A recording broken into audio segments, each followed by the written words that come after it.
radimo Kapalabhati 2 tehniku koja se izvodi na sledeći način. Najpre zauzmemo udoban sedeći položaj.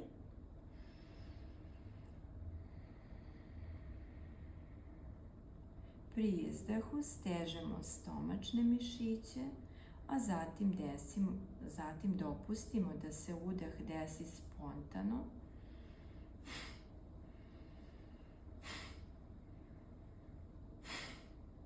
Pri čemu je udah 2 puta duži od izdaha, znači snažno angažujemo stomak pri izdahu i dopustimo da se stomak spontano vrati u početni položaj, napuni vazduhom, to traje malo duže.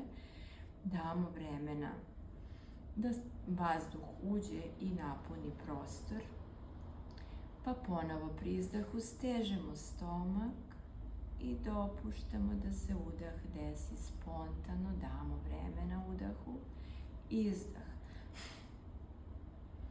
spontani udah, izdah.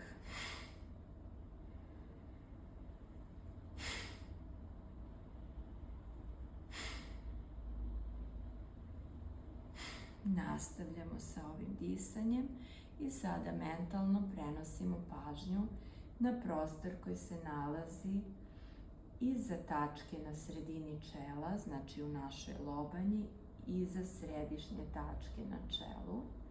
Dišemo Kapalabhati tehnikom, a naša pažnja je na prostoru, odnosno na tački u lobanji iza tačke na sredini čela.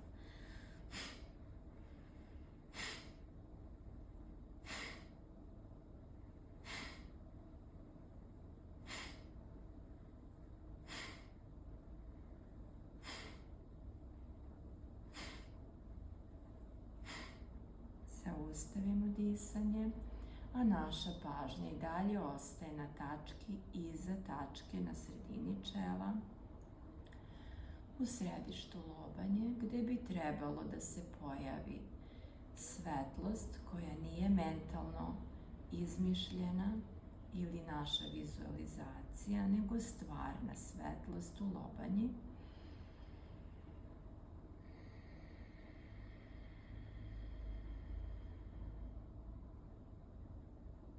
Dišemo sa pažnjom usmerenom uz tu tačku i pratimo dešavanje u našoj lobanji.